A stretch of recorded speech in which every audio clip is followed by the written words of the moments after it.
Amém, irmãos, boa noite, graça e paz. Feliz por mais uma oportunidade nos dada pelo Senhor para estarmos estudando a sua palavra.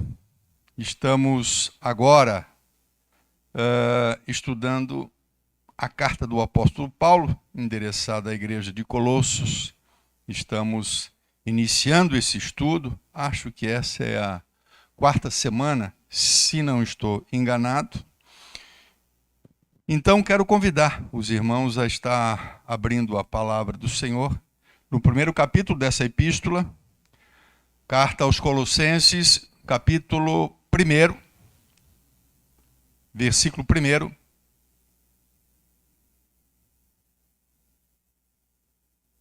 que diz assim: Apóstolo Paulo, ou Paulo, apóstolo de Jesus Cristo, pela vontade de Deus, e o irmão Timóteo, aos santos e fiéis em Cristo, que estão em Colossos, graça a vós e paz, da parte de Deus, nosso Pai, e da do Senhor Jesus Cristo. Damos graças ao Pai, ou a Deus, Pai de nosso Senhor Jesus Cristo, orando sempre por vós. Por quê? Porque ouvimos da vossa fé. Fé em Jesus Cristo. E também do amor que tendes para com todos os santos. Também damos graça por causa da esperança que vos está reservada nos céus, da qual já antes ouvistes através da palavra da verdade do Evangelho, que chegou e que já chegou a vós, como também está em todo o mundo, e vai frutificando, como também frutificando entre vós, desde o dia em que ouvistes e conhecestes a graça de Deus em verdade, conforme aprendestes de Epáfras, nosso amado conservo, que para vós é um fiel ministro de Cristo, o qual nos declarou também o vosso amor no Espírito. Quero falar nessa noite sobre a esperança reservada. É assim que nós podemos perceber na ação de graça do apóstolo Paulo a Deus pela igreja dos Colossenses. Ele agradece, em primeiro lugar, nós já vimos, né? No versículo 3, no versículo 4, em primeiro lugar, Paulo agradece a Deus por causa da fé desses irmãos, da fé manifestada ou colocada em Cristo. E também dá graças a Deus por causa do amor desta igreja, né? Por que nós damos graça? Versículo 4. Porque nós ouvimos a respeito da vossa fé, a fé que vocês depositaram em Jesus Cristo. E também damos graças por causa do amor que vocês sentem, que vocês têm para com todos os santos. Então, em primeiro lugar, Paulo agradece a Deus pela fé e pelo amor. Sobre isso nós falamos semana passada, né? Que isso é uma coisa que acontece graças a Deus, né? Graças a Deus, essas pessoas puderam experimentar ou antes manifestar fé em Jesus e também ter em seus corações o amor infundido da parte de Deus. Por isso Paulo agradece a Deus, porque vê pessoas agora manifestarem fé em Jesus, né? E verem pessoas também manifestarem o amor. Em segundo lugar, e aí ele fala no versículo 5, ele dá graças a Deus, agora por causa da esperança, né? Versículo 5, e por causa da esperança que vos está reservada nos céus. Né? Paulo está falando de algo que foi preparado por Deus. Né? Quando ele fala da esperança que está reservada nos céus, Paulo está falando daquilo que Deus preparou, daquilo que Deus reservou para a igreja, para os santos, lá no céu, e que os aguarda. Por isso, esperança. Espera. Esperança fala de espera. Né? Então, aquilo que Deus preparou para a igreja, aguarda a igreja, espera a igreja. Como nós também esperamos por aquele dia, né? Por um dia, chegarmos lá e tomarmos posse definitivamente das coisas que Deus preparou para nós. Paulo, ele está falando, quando ele fala sobre essa esperança, ele está falando na realidade sobre a herança. A herança dos santos. Ele está falando dos santos. Ele escreve para os santos. Nós vimos isso no versículo 2. Paulo está escrevendo aos santos e irmãos fiéis em Cristo.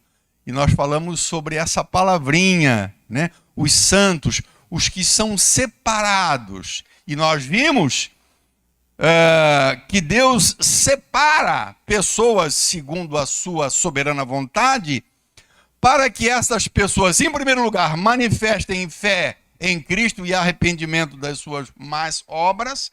Eles são separados para o amor, porque nós vemos aqui fé e amor, mas nós não podemos nos esquecer que Deus também separa um povo para morar no céu. Muito pouco se fala sobre o céu. Se fala muito sobre as coisas terrenas. Acredito que a ênfase que se dá hoje ao Evangelho diz respeito àquilo que podemos desfrutar aqui. A ênfase é aqui. Diferentemente do que recomenda a Bíblia quando diz que nós devemos pensar nas coisas do alto, nessa herança, nessa esperança, muitas pessoas estão colocando o seu interesse, a sua vontade, a sua expectativa naquilo que vai conseguir ou alcançar aqui. Né? Então, muitas vezes as pessoas são levadas e motivadas até mesmo para estarem na igreja, para participarem de movimentos, participarem de correntes, com o propósito de alcançar coisas para agora. Muito pouco se fala sobre o porvir. Muito pouco se fala sobre aquilo que Deus tem preparado para a igreja, mas a Bíblia fala bastante sobre isso. A Bíblia fala muito sobre aquilo que está preparado para nós. Então, nós fomos separados também para morar no céu. Então, a gratidão de Paulo a Deus é pelo fato de Deus ter salvo um povo, uma comunidade, pessoas, gerando fé no coração dessas pessoas, gerando amor no coração dessas pessoas, e porque também para essas pessoas ele preparou algo, o que ele fala de esperança, por causa da esperança que vos está reservada nos céus. Né? Sobre essa herança, o apóstolo Paulo já havia falado aos Efésios. Quando nós estudamos a carta aos Efésios, ele ora a Deus para que Deus mostre, ele intercede pela igreja, para que, diante de Deus, para que Deus mostre de alguma forma para a igreja, por intermédio de um espírito de revelação, o que está reservado para a igreja. É um interesse de Paulo para que a igreja coloque o seu foco, o seu desejo, a sua esperança naquilo que está reservado lá, e não propriamente naquilo que ele possa nos dar aqui. Efésios capítulo 1, Versículo 16, o apóstolo Paulo diz aos Efésios 1,16 o seguinte: eu não cesso de dar graça. Agora, falando sobre Efésios, né? Mas o assunto é o mesmo, né? Então, é importante a gente frisar que esse assunto não é um assunto restrito à igreja dos Colossenses, né? Ele fala sobre isso em outros lugares, né? Eu não cesso de dar graças a Deus por vossa causa, lembrando-me de vós nas minhas orações. Para que? Então ele ora, né? Para que Deus, de nosso Senhor Jesus Cristo, o Pai da glória, vos dê em seu conhecimento espírito e sabedoria de revelação. Que Deus revele. Eu peço a Deus para que Deus mostre a vocês, para que Deus abra os olhos de vocês, para que vocês possam enxergar o quê? Versículo 18. Para que Ele ilumine os olhos do vosso entendimento, para que vocês conheçam, para que vocês saibam, para que vocês tenham entendimento qual seja a esperança da sua vocação. Quer dizer, eu peço ao Pai para que Deus ilumine os olhos de vocês, para que vocês saibam o que vos espera. Esse é o grande interesse de Paulo, né? Porque se a igreja realmente crer, realmente esperar aquilo que está reservado, que é infinitamente maior, mais belo, mais rico, mais valioso do que tudo que possamos alcançar nessa vida, seguramente nós vamos olhar menos para cá e esperar mais lá. Não é que nós vamos simplesmente abrir mão das coisas que nós podemos alcançar aqui, mas a nossa esperança realmente, o nosso desejo, a nossa expectativa é naquilo, nessa herança que está reservada, preparada, né, por Deus para a sua igreja. Quando Paulo fala também a Tito, no capítulo 2 e no versículo de número 11, ele diz assim: porque a graça de Deus, Tito, capítulo 2 e versículo 11, porque a graça de Deus se manifestou trazendo salvação a todos os homens, ensinando-nos que, renunciando à impiedade, vamos renunciar à concupiscência mundana, à impiedade, e vivamos nesse presente século sóbria, justa e piamente, aguardando a bem-aventurada esperança. E depois ele fala, e também o aparecimento da glória do Senhor Jesus Cristo. Então essa esperança, né, Paulo está dizendo, nós temos que viver de uma maneira justa, viver piamente, viver, né, abrindo mão das concupiscências mundanas, né, e esperando, né, aguardando a bem-aventurada esperança. A esperança aqui também diz respeito a essa herança que Deus tem reservado aos seus escolhidos. Uma coisa interessante para se falar é que essa herança, ela é intocável. Essa herança, ela é intocável. Muitas vezes as pessoas herdam coisas nesse mundo, coisas que podem ser roubadas. As pessoas herdam neste mundo coisas que podem ser tocadas. Coisas que perecem. Você herda, né, hoje um carro e daqui 7, 8, 9, 10 anos ele já está, né, batendo as coisas, com ferrugem comendo, somente se morar no litoral, né? Perece, enferruja. Quando não, são roubados. Essa herança, essa esperança, ela é intocável, ela está reservada no céu. Alguém diria que a nossa herança, ela está guardada no cofre de Deus. No cofre de Deus, né?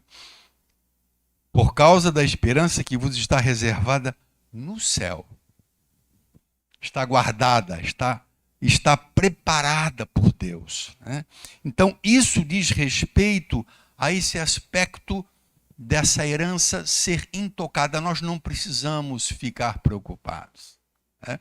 Quando nós temos muitos imóveis, somente quando terrenos, né? Então, de vez em quando a gente tem que dar uma passada para ver como é que está, para ver se não entraram, para ver se não invadiram, se não tem poceiro, né? Existe sempre uma constante preocupação de cuidarmos das coisas nesse mundo. Esta herança, ela é intocável, ninguém pode tocar, né? E ela não se estraga, diferentemente daquilo que a gente herda aqui. Se estraga e pode ser roubada. O apóstolo Pedro, quando ele fala sobre isso, na sua primeira carta, 1 Pedro, capítulo 1, e versículo de número 3, ele diz assim, ó: bendito seja o Deus e Pai de nosso Senhor Jesus Cristo, que segundo a sua grande misericórdia nos gerou de novo para uma viva esperança, pela ressurreição de Jesus Cristo dentre os mortos, para uma herança incorruptível. Então Deus, né, Ele nos gerou de novo, Deus nos salvou, Deus nos separou. É o que nós estamos vendo em Colossenses. Deus gerou fé, Deus gerou amor, Deus nos salvou desse mundo, né? Para quê? Para uma herança incorruptível, incontaminável, e que não se pode murchar, não pode se estragar, guardada nos céus. A Bíblia fala o mesmo idioma, irmão. Não existe nenhuma contradição na Bíblia. A Bíblia fala igual. Nos diversos livros não existe oposição, né? Então, a herança, a esperança que Deus nos reserva, ela é intocável, ela é incorruptível, ela não se estraga, ela não perece e ela é gloriosa, né? Infelizmente, digo eu, com toda certeza, né, pouca ênfase se dá nesse aspecto ou nesse assunto. O apóstolo Paulo, entretanto, ele conhecendo, e eu acredito que o apóstolo Paulo deve ter visto alguma coisa pela experiência que Deus deu a ele, lá em Coríntios, ele fala sobre a visão. Ele diz que conhece uma pessoa, nós sabemos que foi ele, né, que foi levado ao terceiro céu. Então Deus permitiu para ele, certamente, mostrou a ele, de alguma forma, o que está reservado, o que está preparado, né? Ele foi levado, ele não sabe se foi levado em corpo, fora do corpo, ele foi arrebatado. Ele sai do plano material e entra no plano espiritual, como João lá no Apocalipse, né? Ele sai do terreno e entra no espiritual. E Paulo diz que ele viu e ouviu palavras que simplesmente não tem como se expressar o que ele viu, a grandeza do que ele viu e das palavras que ele ouviu, né? E o apóstolo Paulo, então, ele faz questão de dizer para a igreja: olha, eu agradeço, muito embora vocês não vejam. Talvez esse fosse o drama do apóstolo Paulo, quando ele fala aos Efésios: olha, eu dou graças a Deus, eu oro por vocês, mas eu peço, puxa Deus, mostra, abre os olhos da igreja para que eles possam entender o que está reservado para eles, que eles possam de alguma forma entender o que está preparado, essa esperança reservada nos céus, né? Então, é algo que Deus preparou e que ninguém toca, ninguém mexe, né? Ninguém rouba. Seguramente nós podemos considerar esta herança como sendo aquele tesouro que Jesus Cristo falou a respeito. Eu, por conta, quero receber em meu coração isso. Jesus estava falando, quando ele fala daquele tesouro, né, que nós não devemos ajuntar tesouros neste tempo, mas no céu, eu acho que em parte ele está se referindo a isso, né?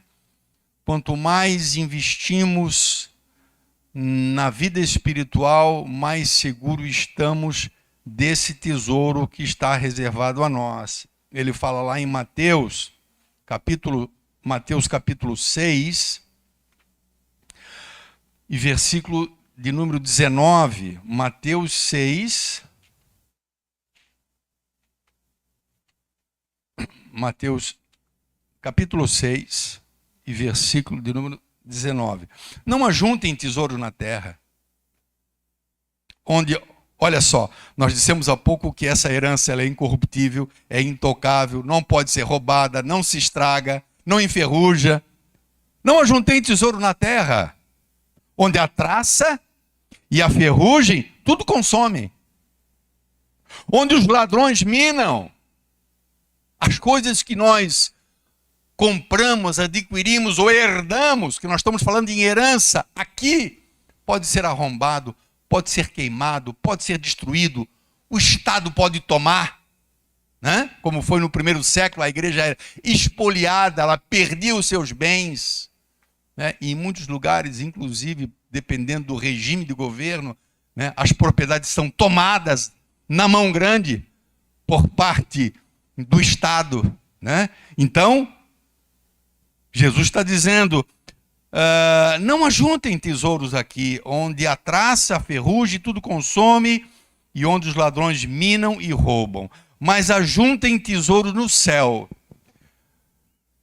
Esse tesouro, na verdade, não é, a rigor, ele não é preparado por nós, né? Mas nós devemos aplicar o nosso coração e o nosso desejo a isso que ele está nos preparando. Então, ajuntem tesouro no céu, onde nem a traça, nem a ferrugem consome, e onde os ladrões não minam, nem roubam. Porque onde estiver o vosso tesouro, ali também estará o vosso coração. Aonde estiver o vosso tesouro, ali estará o vosso coração. Para as pessoas, muitas pessoas que talvez até se achem e se digam ser religiosas, o tesouro de muitas dessas pessoas está aqui embaixo. O seu pensamento está aqui embaixo. Mas quando Deus nos mostra, quando Deus nos revela e coloca ao nosso coração a certeza de que Ele tem preparado algo maravilhoso para nós, então seguramente o nosso coração estará ali. Viveremos aqui como peregrinos e forasteiros, trabalharemos, compraremos, venderemos, mas o nosso coração está lá. Lá sim é o verdadeiro tesouro. Jesus, quando também fala em João, capítulo 14, faz questão de dizer que está sendo preparado para os discípulos algo maravilhoso. João 14, versículo 1, não se turbe o vosso coração. Creiam em Deus. Creio também em mim. Na casa de meu Pai há muitas moradas. Se não fosse assim, eu vou teria dito. Mas eu vou preparar lugar. E se eu for e vos preparar lugar, virei outra vez e vos levarei para mim, para que onde eu estiver, estejais vós também. O lugar preparado por Deus. A isso a Bíblia chama de esperança ou de herança, né? É esperança porque, conforme disse, tanto existe uma esperança da nossa parte de alcançarmos aquilo, como aquilo que Deus tem preparado também nos espera, nos aguarda, né? Ainda no versículo 5, nós vemos que essa esperança a respeito da qual o apóstolo Paulo dá graças, essa esperança, ela é anunciada através do Evangelho. Essa esperança, por isso a importância de quem evangeliza, de não evangelizar no sentido de induzir a pessoa a buscar Deus por aquilo que ele possa obter aqui. Mas a mensagem do Evangelho, ela tem que apontar para lá também. Somos salvos aqui, mas seremos levados para lá. Passamos da morte para a vida aqui, mas herdaremos algo maravilhoso lá. Não moraremos com o Senhor aqui, moraremos com o Senhor lá. Ele vai preparar para que a gente também lá esteja com Ele, né? Então diz assim no versículo 5, por causa da esperança que vos está reservada nos céus, da qual, a respeito dessa, já ouvistes. Como que ouvistes? Através da palavra da verdade do Evangelho. Então isso aqui é algo importante para nós. O Evangelho deve falar do porvir. Alguém que é evangelizado, alguém que ouve a boa nova e acha que a nova vida, que o prazer, a alegria, o contentamento está tão somente focado nesta vida, diz o apóstolo Paulo, que nós somos os mais miseráveis de todos os homens. Se a nossa expectativa em Cristo se refere a isto aqui. Então o Evangelho, ele aponta para o melhor. Aqui, irmãos, nós sabemos, aqui nós temos tribulação, aqui nós temos sofrimento, aqui nós temos doença, aqui nós temos desilusão, aqui nós temos decepção, aqui temos enfermidade, aqui perdemos coisas, né? Então o melhor, evidentemente, está reservado na glória. Então o Evangelho tem que falar disso. Por isso que Paulo diz, olha, a esperança a respeito da qual vocês já ouviram. Quando que ouviram? Quando ouviram a verdade ou a palavra da verdade do Evangelho. Então o Evangelho, ele tem que apontar para o porvir também, né? Também. O Evangelho, ele nos conclama a nos tornarmos peregrinos e forasteiros. Olha só como as coisas fecham. Pedro, na sua primeira carta, ele diz, olha, eu falo a vocês como quem fala a peregrinos e forasteiros. O que ele está falando? Eu estou falando para um povo que anda aqui, mas a cidade deste povo não é aqui. A terra deste povo não é aqui. A pátria deste povo não é aqui. Vocês andam aqui, estão aqui como peregrinos e forasteiros. Como alguém que sai da sua terra, Abraão fez isso muitas vezes, né? Noemi fez isso. Se lembram? Saiu de Israel e foi lá para Moabe, né? Ficou lá, uma terra estranha, peregrina, de fora, forasteira de fora. Quando Pedro diz que nós somos peregrinos e forasteiros, ele está dizendo que nós não somos deste mundo, não é nem de uma região do mundo, nós não somos deste mundo, somos da onde? Nós somos de lá, e voltaremos para lá, seguramente. Por isso o Evangelho, ele nos conclama a nos tornarmos peregrinos e forasteiros, a nos, de alguma forma, cortarmos as nossas relações ou as nossas ligações que tínhamos antes com este mundo, com o entendimento que nós somos de Deus e que a nossa pátria está lá, que a nossa herança está lá, e nós temos um tempo. Mas quando o tempo chegar, né, a plenitude, o que seria a tua plenitude do tempo, ou a minha, ou da igreja, quando formos todos juntos na volta de Cristo, então nós iremos para lá, para aquilo que está reservado a nós, né? Nós já tínhamos visto em Filipenses, capítulo 3, na último estudo, não sei se você se recorda, lá no capítulo 3, versículo 18,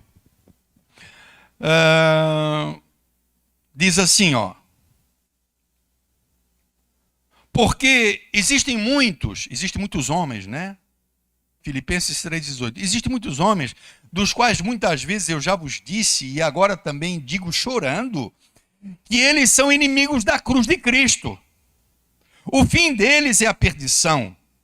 O final deles, né? É a perdição. O Deus deles é o ventre, e a glória deles é para a confusão deles mesmos, que só pensam nas coisas terrenas. O pensamento é aqui e agora. Isso é o que vale, é essa vida. Esse é o pensamento dessas pessoas, né? O fim deles é a perdição. O Deus deles é o ventre, e a glória deles é para a confusão deles mesmos. E eles só pensam nas coisas terrenas. Versículo 20. Mas a nossa cidade está nos céus, donde também esperamos o Salvador, o Senhor Jesus Cristo, onde nós esperamos, né? Que vai transformar o nosso corpo abatido para ser conforme o seu corpo glorioso, segundo o seu eficaz poder de sujeitar assim todas as coisas, né? Não somente o lugar para onde vamos é glorioso, né? Não há comparação, não tem como se comparar com isso aqui, né? Mas o nosso próprio corpo também será um corpo glorificado. O evangelho que hoje se ouve, é uma pergunta que a gente faz, ele fala tão somente das bênçãos dessa vida? Existem algumas linhas do evangelho que visam muitas vezes atrair as pessoas por aquilo que se promete. Por aquilo que se promete. Muitas vezes as pessoas vão seguir esse caminho porque foram iludidas ou enganadas, se prometendo coisas, e normalmente o que se promete, irmão, não é lá, o que se promete é para cá. É isso que interessa às pessoas, então é isso que vai se falar. Mas o evangelho, ele não pode falar, muito embora nós saibamos que Deus é um Deus Pai, que Ele é abençoador, sim, que Ele nos abençoa, que Ele nos dá coisas, sim, né? Mas essa não pode ser a motivação de quem vem para o evangelho. O evangelho tem que ser, conforme disse anteriormente, ele tem que apontar para as grandes coisas que Deus tem reservado para os seus escolhidos, para a igreja. Porque irmãos, se o evangelho falar somente das coisas dessa vida, conforme diz Paulo, vamos abrir ali em 1 Coríntios capítulo 15, 1 Coríntios capítulo 15, versículo de número 19, ele falando sobre a ressurreição, né? Sobre a ressurreição, que é um assunto fundamental, né? A ressurreição é justamente a consumação, né? Quando nós então estaremos no lugar com um corpo glorificado. Esse corpo que é corruptível vai se revestir do que é incorruptível, né? Nós não seremos almas, simplesmente, nós teremos um corpo.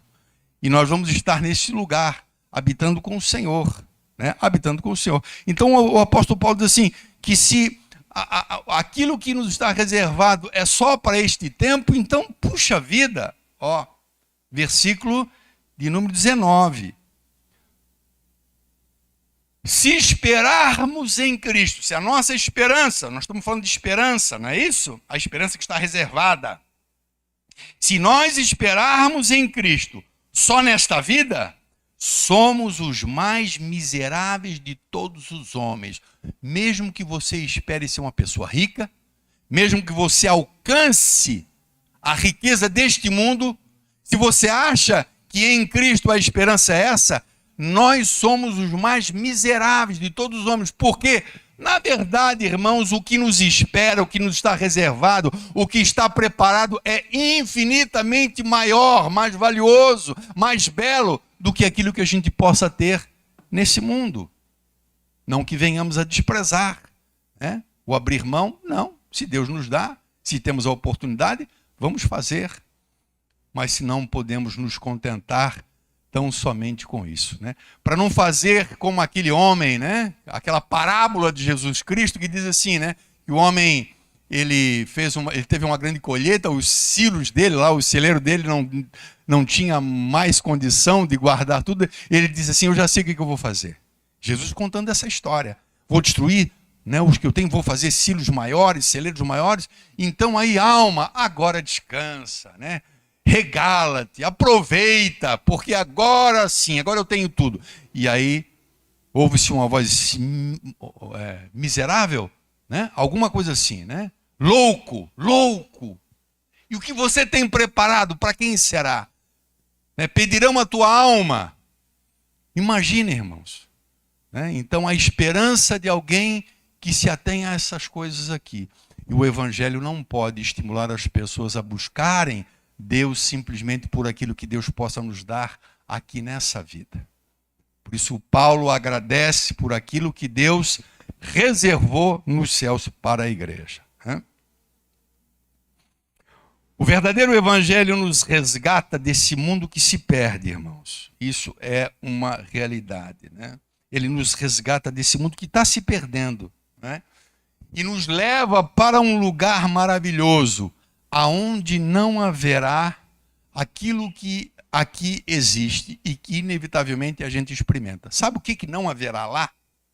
Apocalipse capítulo 21, olha só.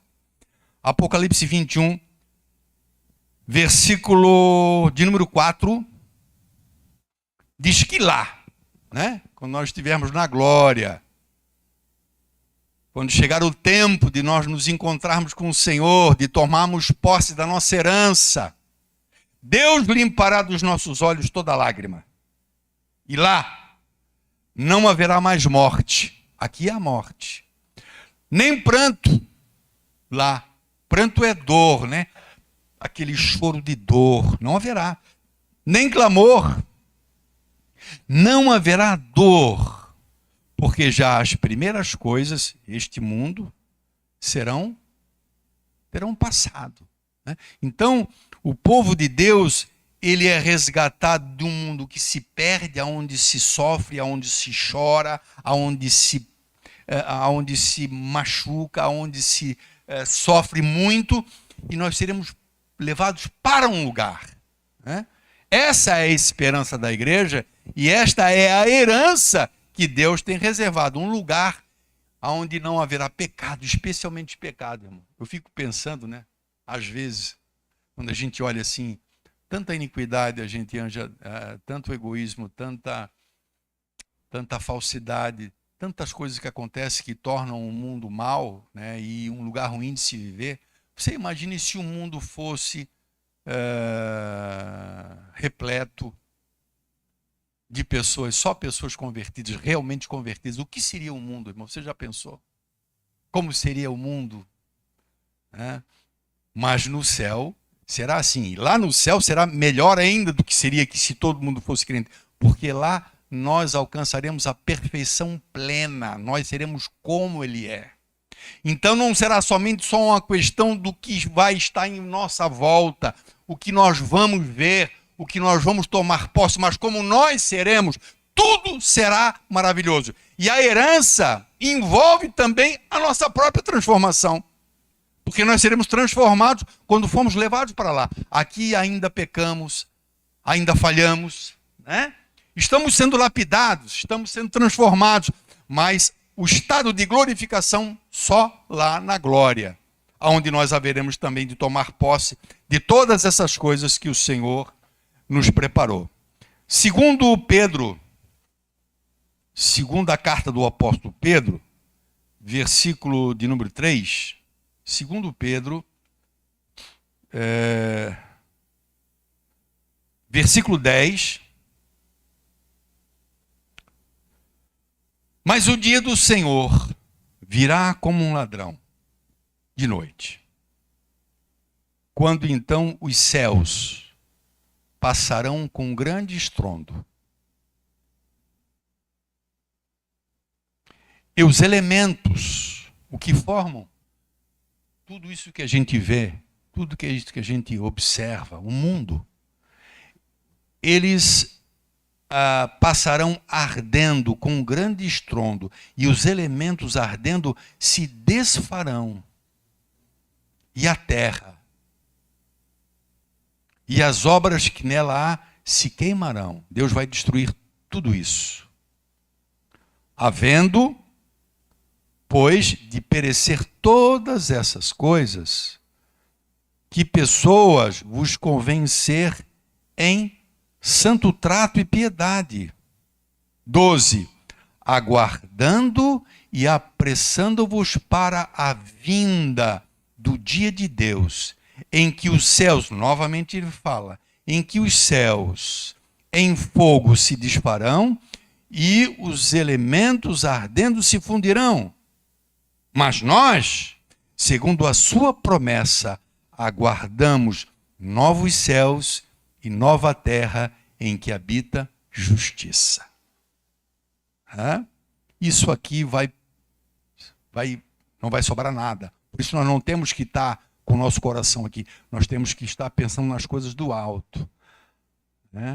Será o tempo aonde habitará a justiça. Irmão, o mundo hoje caracteriza especialmente pela injustiça. Você vê injustiça para todos lá.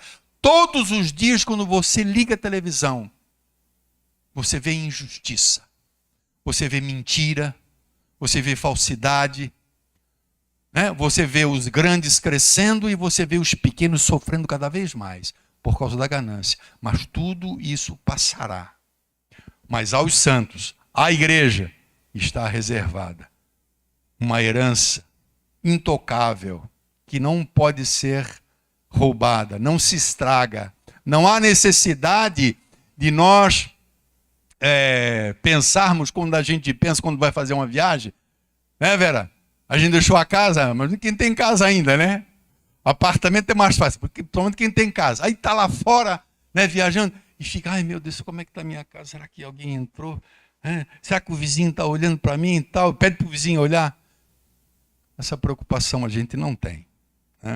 A gente não tem.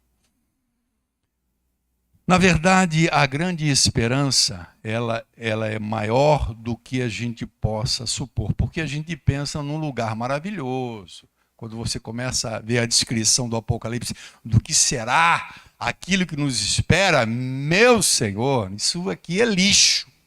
Por mais suntuoso e por mais belo que seja um lugar nesse mundo, Mas muito acima disso, a grande esperança mesmo que está reservada é o próprio Senhor que nos aguarda. Porque aqui conosco habita o seu Espírito. Mas quando formos para lá, nós encontraremos Ele e o veremos como Ele é. E diz a Bíblia que nós o veremos exatamente porque nós seremos como Ele é. E nós podemos ter essa condição de ver Ele pessoalmente, porque também nós haveremos de ser transformados. Ele habitará conosco, Apocalipse novamente, só que agora vou ler o texto todo, 21, versículo 1. E eu vi um novo céu e uma nova terra. Capítulo 21 de Apocalipse, versículo 1. E eu vi um novo céu e uma nova terra, porque já o primeiro céu e a primeira terra já tinham passado, e o mar não existe. E eu, João, vi a cidade santa, a nova Jerusalém, que de Deus descia do céu, adereçada como uma esposa ataviada para o seu marido. E eu ouvi uma grande voz do céu que dizia: eis o tabernáculo de Deus com os homens, pois com eles habitará. Deus habitará conosco, o próprio Deus.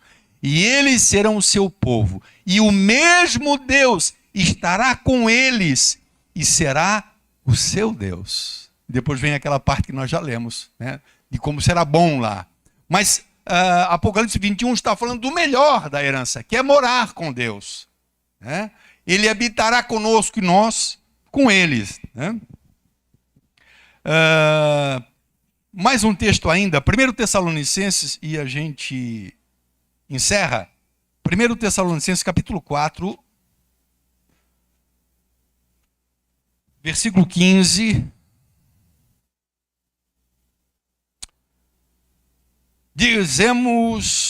Dizemos-vos, pois, isto pela palavra do Senhor. Nós dizemos isso para vocês, para a igreja, pela palavra do Senhor. Não é coisa da nossa cabeça, não é o que nós sonhamos ou pensamos. Deus nos diz para dizer para vocês que nós, os que ficarmos vivos para a vinda do Senhor, nós não precederemos, nós não iremos antes daqueles que morreram. Não precederemos os que dormem. Porque Ele mesmo descerá do céu com alarido, e com voz de arcanjo, e com voz e com a trombeta de Deus. E os que morreram em Cristo ressuscitarão primeiro. Versículo 17. Depois nós, os que ficarmos vivos, seremos arrebatados juntamente com eles nas nuvens a encontrar com o Senhor nos ares, e assim estaremos para sempre com o Senhor. Então, você imagina o que é essa herança que Paulo fala, essa esperança reservada nos céus.